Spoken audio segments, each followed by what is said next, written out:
É isso aí, pessoal, dando continuidade ao nosso estudo da legislação tributária avançada. Vamos lá, vamos continuar a falar da pessoa física. Vai na telinha para a gente poder ver. Então, caiu no prova do TCE lá do Paraná. Em relação ao imposto sobre a renda e proventos de qualquer natureza, é incorreto. O que está errado aqui? Afirmar que nos termos do Código Tributário Nacional, opa, uma questãozinha do CTN aqui para a gente poder relembrar. Vamos lá. A incidência do imposto independe da denominação da receita ou do rendimento, da localização, da condição jurídica ou nacionalidade da fonte, da origem, da forma de percepção dos rendimentos. Veja, quando nós falamos do CTN, nós temos que lembrar que o CTN é responsável por determinar fato gerador, base de cálculo e contribuinte dos tributos, dos impostos, perdão, descritos na Constituição Federal. Então, o imposto de renda está lá no artigo 43 a 45 do CTN, com importantes informações, inclusive a definição de renda e proventos para fins de tributação do IR. E aí essa questão vai só resumir essa informação e eu acho ótimo fazer uma questão resumindo essa informação para nós. Veja, o imposto, a incidência do imposto independe da denominação da receita ou do rendimento, da localização, da condição jurídica ou nacionalidade da fonte, da origem da forma de percepção. Eu não preciso, a princípio, ter o mesmo nome de receita ou rendimento, não preciso saber de onde vem a localização da fonte, se a condição jurídica é lícita ou ilícita, se a nacionalidade é brasileira ou estrangeira, né, qual que é a origem e qual que é a forma de percepção. Nada disso me importa. O importante é que houve acréscimo patrimonial. Então a letra A aqui é correta, mas eu estou querendo um incorreto. Na hipótese de receitas ou rendimentos tributáveis, oriundos do exterior, é facultado ao Poder Executivo estabelecer, mediante decreto, as condições e o momento em que se dará sua disponibilidade para fins de incidência do imposto.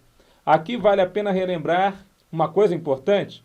Quero dizer para você que o nosso imposto sobre a renda tem uma característica especial, que é uma exceção à regra geral em todo o território nacional, da extraterritorialidade da lei do imposto, uma vez que, através de lei de normas gerais, que é o próprio Código Tributário Nacional, você tem essa característica da extraterritorialidade da tributação do imposto de renda. Tanto é que se você vier a oferir, você é um residente no Brasil e ofere renda no exterior, fui lá no exterior, lá nos Estados Unidos para dar uma aula e recebi um valor lá. Quando eu venho para o Brasil, eu estou trazendo lá o recurso que a princípio foi oferido no exterior, mas ainda assim incide imposto de renda no Brasil? Com certeza. Por quê? Porque eu sou um residente domiciliado no Brasil e oferi renda, independente da fonte. Tá certo? Então, essa extraterritorialidade é uma exceção, né, a regra geral da territorialidade da lei brasileira, ou seja, a lei brasileira só vai gerar efeito, só deve viger dentro do território do ente político que a gerou, mas no caso do imposto de renda vai haver a possibilidade da extraterritorialidade e aí ele fala, o momento em que se dá essa cobrança, né, o momento em que se dá a incidência e a partir dali você vai ter a tributação, é o momento do fato gerador. Então, volta na telinha. Então, na hipótese de receitas ou rendimentos tributáveis oriundos do exterior, é facultado ao Poder Executivo estabelecer mediante decreto, é mediante lei, não é mediante decreto. Então, a letra B é o gabarito da questão, inclusive. A alternativa é a letra B. A base de cálculo do imposto de renda é o montante, quando real, são as pessoas jurídicas tributadas pelo lucro real. Arbitrado, pessoas jurídicas tributadas pelo lucro arbitrado. Ou presumidos, da renda ou proventos tributáveis, né? Então, é o lucro real, arbitrado ou presumido da renda ou dos proventos tributáveis. Então, aqui, totalmente verdadeiro. Lucro real, lucro presumido, lucro arbitrado. Contribuinte do nosso imposto de renda é o titular da disponibilidade econômica, dinheiro ou jurídica, direitos a receber, de renda ou de proventos de qualquer natureza, sem prejuízo de a lei atribuir essa condição a um possuidor a qualquer título dos bens produtores da renda ou dos proventos tributáveis. Então, está aqui a definição de contribuinte do IR, de acordo com o nosso Código Tributário Nacional. Coloque aí, verdadeiro. A lei pode atribuir a uma fonte pagadora da renda ou dos proventos tributários a condição de responsável pelo imposto de renda, cuja retenção e recolhimento lhe caibam. Então, a lei pode estabelecer que a fonte pagadora, ao fazer o pagamento dos recursos, por exemplo, ao João, então a empresa que paga o João o seu salário, deva pagar e reter um imposto de renda na fonte pagadora. Então, Então, a lei pode determinar isso. Então, é verdade, tem que ser lei, né? Para você estabelecer a responsabilidade por retenção na fonte. Verdadeiro. Tá? Gabarito da questão, nós já vimos ali a alternativa, a letra B de bola. Continuando. Assinale as proposições com verdadeiro ou falso e indique, então, a sequência correta. Vamos ver aí, verdadeiro ou falso? Então, ó, os rendimentos relativos ao aluguel de um imóvel situado em Londres, pagos por pessoa física de nacionalidade inglesa, residente domiciliado na Inglaterra, a um brasileiro, residente domiciliado no Brasil, não está sujeito à tributação pelo imposto de renda no Brasil, supõe a inexistência do Tratado Internacional regulando o assunto. Falei para você a respeito da extraterritorialidade da lei brasileira e ele já vem com essa situação numa questão de prova. Já vi essa questão em prova da CESP, já vi essa questão em provas anteriores, então é interessante isso aqui, né? Quer dizer, agora você vai ter que fazer um esqueminha, ó. Rendimento relativo ao aluguel de imóvel situado em Londres. Então o camarada está lá em Londres e tem um imóvel, né? Pagos por pessoa física de nacionalidade inglesa. Então, o Alfred, ele pagou a um brasileiro residente domiciliado no Brasil. Então, ele pagou para o João, aqui no Brasil, um aluguel. Tá certo?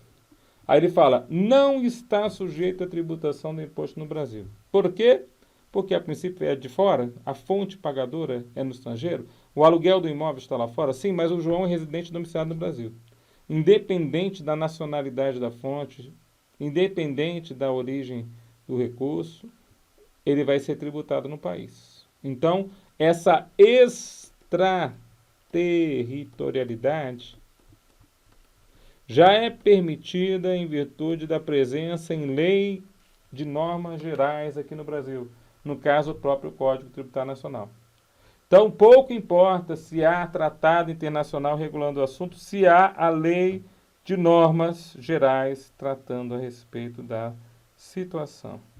Tá certo, pessoal? Então, guarda essa informação para a gente poder levar para a prova, beleza? Né?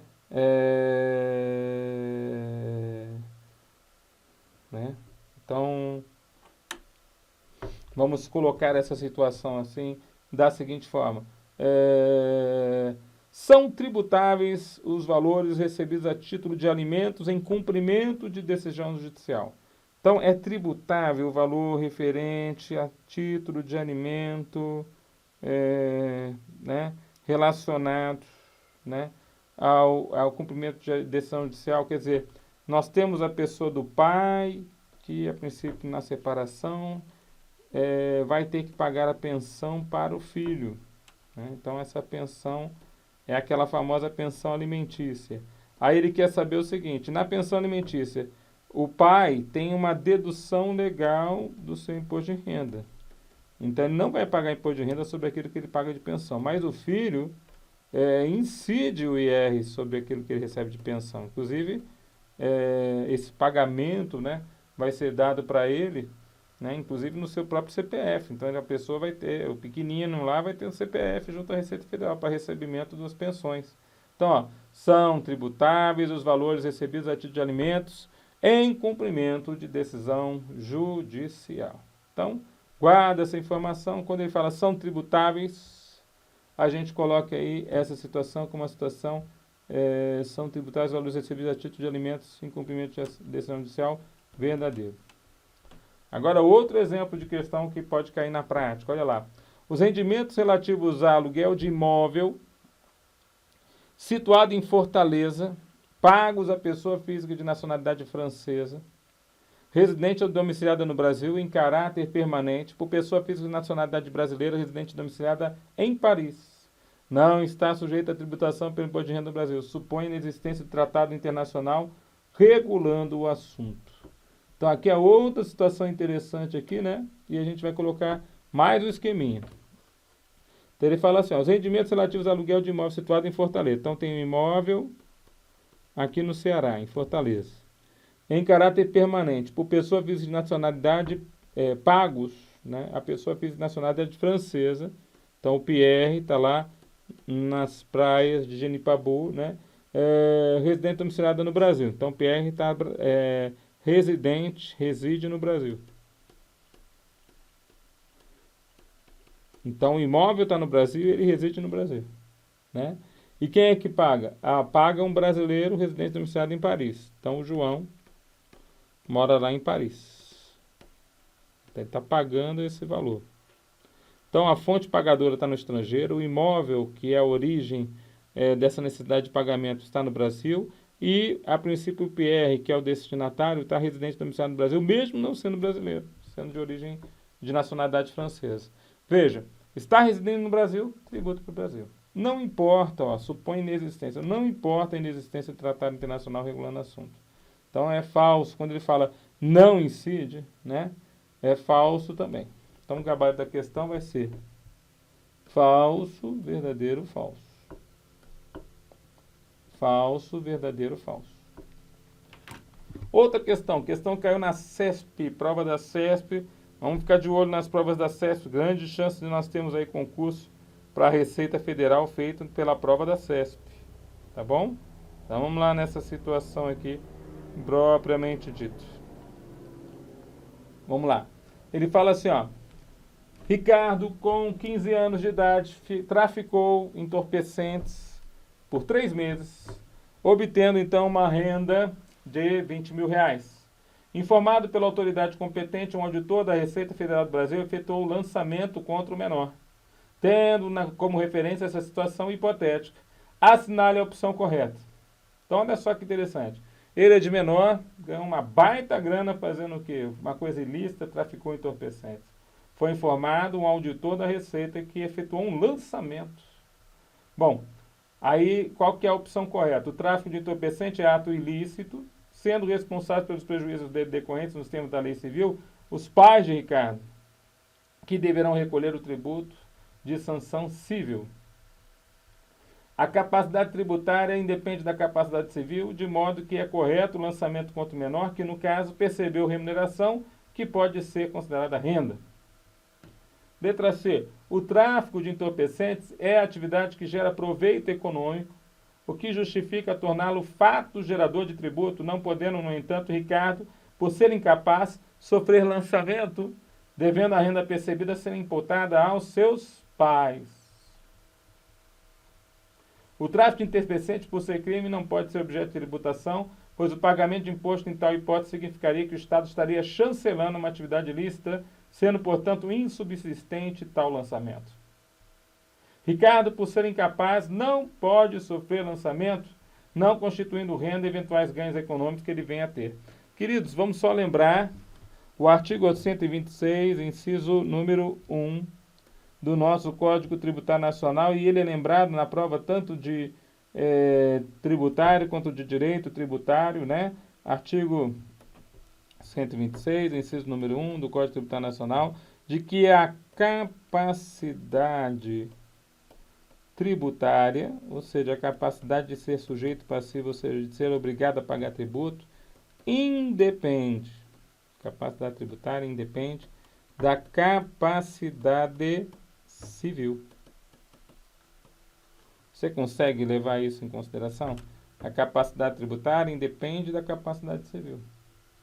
Então é uma situação bem interessante. Por quê? Porque mesmo o Ricardo tendo só 15 anos, ainda que tenha cometido um crime, né? E aí, quanto à esfera penal, ele tem lá a situação de conseguir fugir da culpabilidade por ser menor de idade. Aqui no direito tributário não tem isso. No direito tributário, ele detém capacidade tributária e até um nenê, aliás, antes, a prole eventual, aquele que ainda nem foi gerado ao tempo da morte do decúbito, também tem direitos a receber, e se tiver algo a receber, tem que pagar imposto. Então, olha só, vamos para o gabarito da questão. O gabarito da questão é a letra B, de bola. A capacidade tributária independe da capacidade civil, de modo que é correto o lançamento contra o menor, que no caso percebeu remuneração que pode ser considerada renda. Letra A. O tráfico de entorpecente é ato ilícito, sendo responsáveis pelo prejuízo dele, decorrente nos termos da lei civil, os pais de Ricardo, que deverão recolher o tributo a título de sanção civil. Tá? Então, o tráfico de entorpecente é ato ilícito, E aí os responsáveis pelos prejuízos decorrentes do termo da lei civil, mas mesmo sendo ato ilícito, ainda assim a capacidade civil, a capacidade civil não faz com que ele não tenha capacidade tributária, então ele responde pelos seus atos. O Ricardo vai ter que pagar tributo, né? Então a letra A está fora. Letra C, o tráfico de entorpecente é atividade que gera proveito econômico, o que justifica torná-lo fato tirador de tributo. Veja, tráfico de entorpecente não é fato tirador de tributo. Não podendo, no entanto, Ricardo, por ser incapaz, sofrer lançamento, devendo a renda percebida ser importada aos seus pais. Então aqui já temos erro na questão. Quer dizer, o tráfico de entorpecente não é o fato tirador do imposto de renda, mas sim oferir renda. Letra D, o tráfico de entorpecente, por ser crime, não pode ser objeto de tributação, pois então o pagamento de imposto, então a hipótese significaria que o Estado estaria chancelando a atividade ilícita. Nada a ver, mas ele sempre tenta confundir uma coisa com outra. Ricardo, por ser incapaz, não pode sofrer lançamento, não constituindo renda eventuais ganhos econômicos que venha a ter. Né? A Receita fecha os olhos para o ganho do menor. Está totalmente falso. Gabarito já visto, letra B de bola. Bom, sobre a tributação das pessoas físicas domiciliadas e residentes no Brasil, assinale verdadeiro ou falso. As pessoas físicas domiciliadas ou residentes no Brasil, titulares de disponibilidade econômica ou jurídica de renda ou provento de qualquer natureza, inclusive rendimentos e ganhos de capital, são contribuintes do imposto de renda. Veja, basta ser pessoa física, ter domicílio ou residência no país, ter titularidade de disponibilidade econômica ou jurídica de renda ou provento de qualquer natureza, inclusive os rendimentos e ganhos de capital. Rendimento de capital é quando você explora os bens patrimoniais e você recebe rendimentos por isso. Ganho de capital é quando você vende o bem com lucro. E aí você vai receber um ganho de capital que também é tributado pelo imposto de renda. Então, essa aqui está verdadeira. Né? É a definição do contribuinte do imposto no artigo 1º do regulamento do IR. Não interfere na qualidade do contribuinte as características de nacionalidade, ser nacional ou estrangeiro, sexo masculino e feminino, idade, maior de idade, menor de idade, estado civil, casado, solteiro, profissão. Verdadeiro. Né? Nada disso interfere. São também contribuintes as pessoas físicas que perceberem rendimentos de bens das quais tenham posse como se lhe pertencesse. Ou não. Opa, esse ou não está de acordo com o regulamento do IR. São também contribuintes pessoas físicas que perceberem rendimentos de bens, das quais tenham posse como se lhe pertencessem. Esse ou não aí está errôneo, né? De acordo com a situação. Tá bom? Então, essa é uma situação propriamente dita, essa situação. Tá bom? Então, o imposto será devido à medida que os rendimentos e ganhos de capital forem percebidos. Né? Imposto de renda à pessoa física será devido à medida que os rendimentos e ganhos de capital forem percebidos, sem ajustes. Tome cuidado com esses sem ajustes. Né? Nós temos ajuste no imposto de renda à pessoa física, que nós dizemos, inclusive, que gera aquela característica principal dele, de levar em consideração a característica da capacidade contributiva. Então, o imposto de renda da pessoa física é aquele que admite deduções legais. Né? Deduções legais, por exemplo, deduções com despesas médicas, com despesas com educação e assim por diante. Então, quando ele fala sem ajustes, tome cuidado. É com ajustes. Então, aqui é falso também. 2 primeiros verdadeiros, 2 seguintes foram falsos. Gabarito da questão, alternativa letra A. Tudo bem, pessoal? Vamos continuar? Questão 17. Agora a gente vai tratar, olha aqui para mim, nós vamos tratar de algumas questões que eu considero questões inéditas. Inclusive, a gente tem uma especial atenção com alguns textos do Regulamento do Imposto de Renda 2018 que estão, a princípio, acrescentados por normas que estavam fora do regulamento, mas que se tornaram importantes a partir do momento que entraram no regulamento e o avaliador vai ficar bem atento com essas situações. Então, tomem bastante cuidado. Agora as questões são inéditas. Por que são inéditas, professor?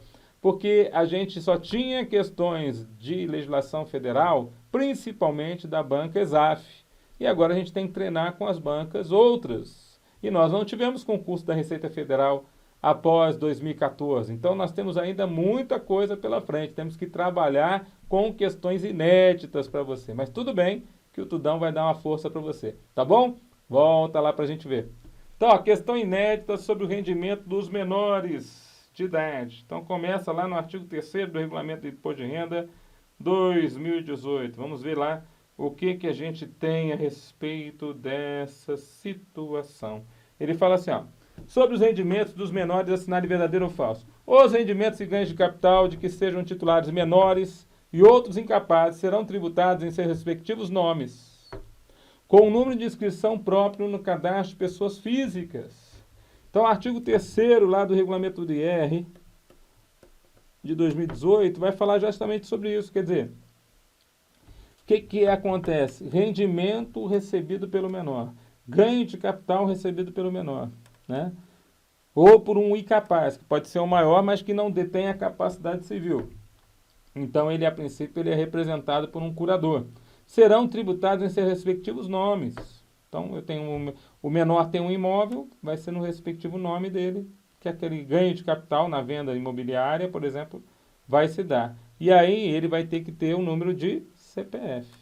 Então, é verdadeiro. A primeira situação aqui é verdadeira. Tá bom? É exatamente dessa forma que deve ocorrer. O recolhimento do tributo e a apresentação da respectiva declaração de rendimentos são da responsabilidade de qualquer um dos pais, pai, a mãe, do tutor, quando menor de idade, do curador, quando maior de idade, mas que não tenha capacidade civil, ou do responsável pela sua guarda.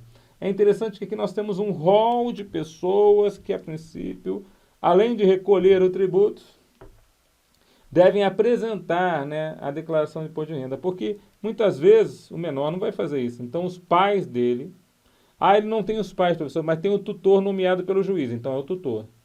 Ele não tem os pais e o menino, não é menino mais, já é um moço, mas ele tem uma doença que o faz ter um retardo mental. Então, ele tem um curador, ele é maior de idade, mas não tem capacidade civil. Ou ele não tem nem o tutor, nem o curador, mas ele tem alguém que é responsável por sua guarda. Ele tem um tio, uma tia que ganhou a guarda dele na justiça.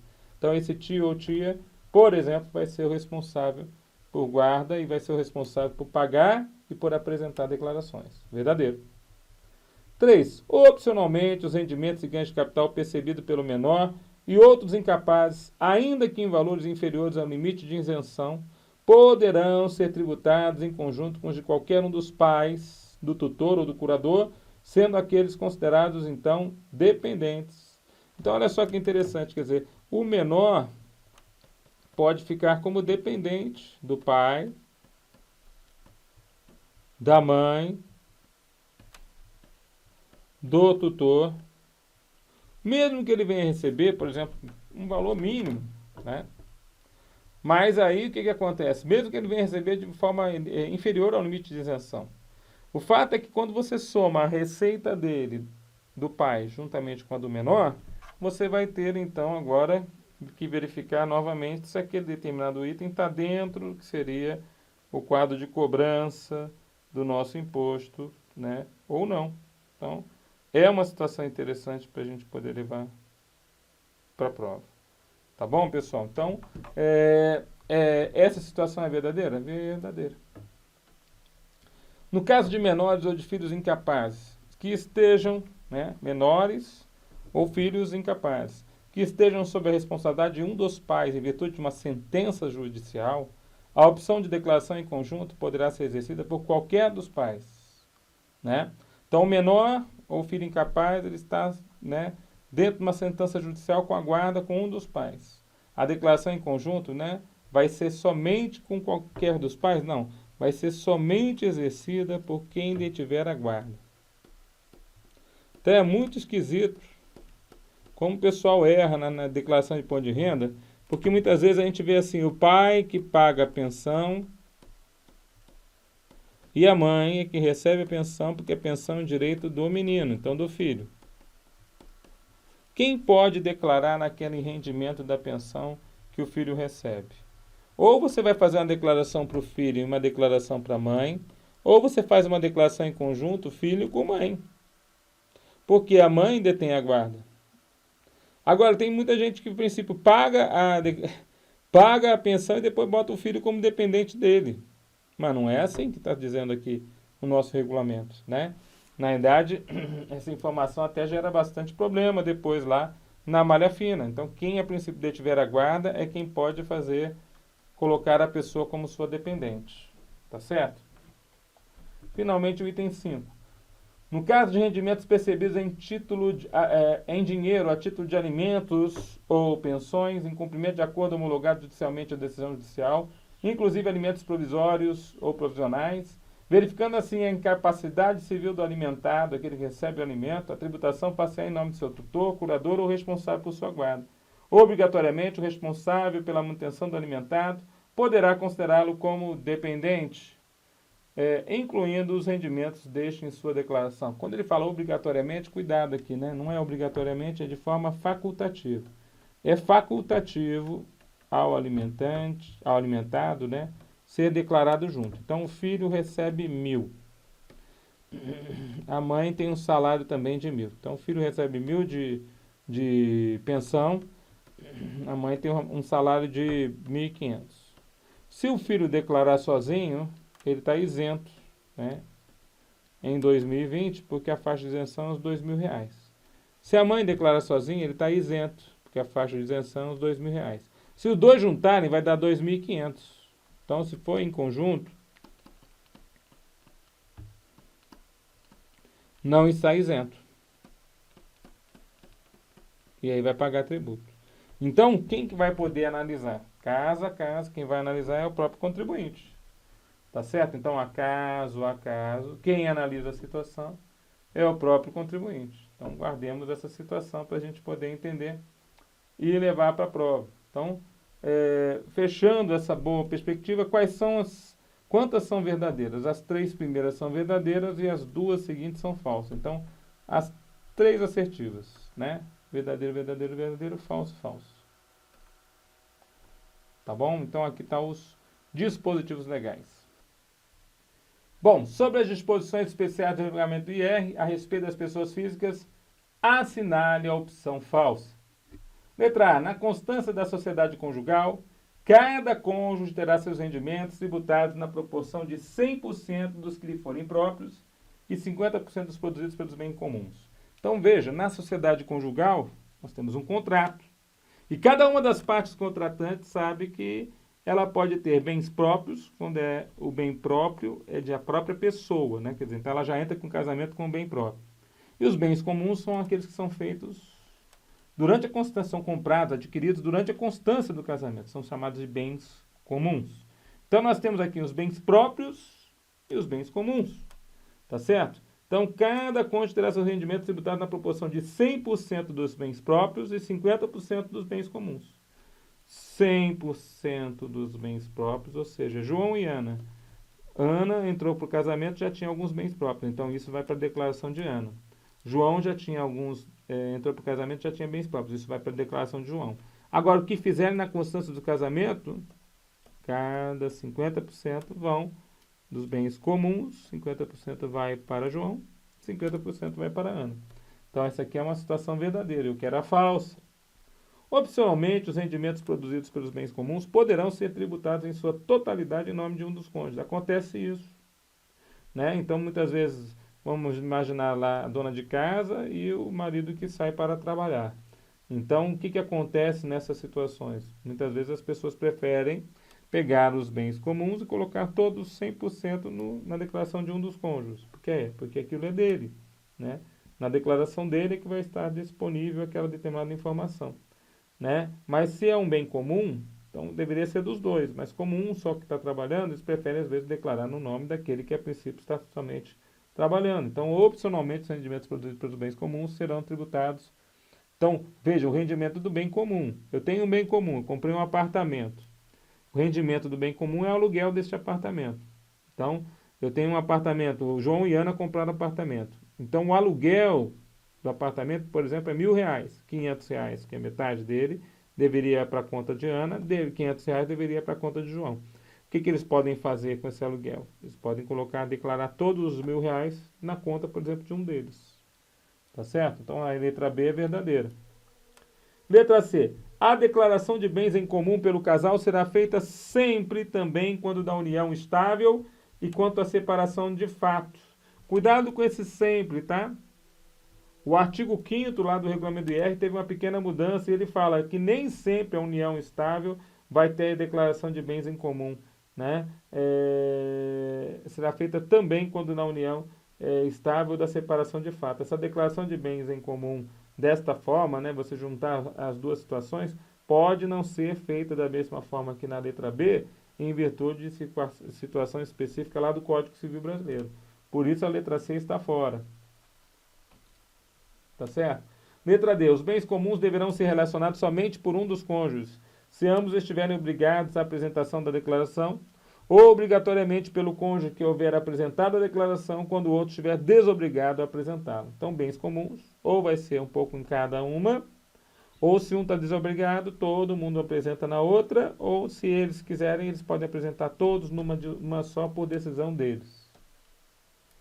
Tratando-se de separação judicial, divórcio, anulação de casamento, a declaração de rendimentos passará a ser apresentada em nome de cada um dos contribuintes. Veja, tratando-se de uma separação judicial, então acabou o casamento, né? Às vezes a pessoa acaba o casamento, mas quer continuar com que o outro declara o imposto de renda dela, né? Quer dizer, então ele quer na realidade ele quer um contador, não quer mais um marido. Então olha lá, tratando de separação judicial, divórcio, anulação de casamento, a declaração de rendimentos passará a ser apresentada em nome de cada um dos contribuintes. Coloque aí, verdadeiro, porque na separação também vamos separar as declarações. Tá certo, pessoal? Olha aqui para mim. Interessantes informações a respeito do nosso imposto de renda na situação constante do relacionamento aí do casamento. E as declarações e tudo, então, tudo isso a ver com o nosso regulamento do IR. Com isso, nós encerramos esse bloco. Firmes no propósito. Fiquem com Deus, bons estudos e até a próxima.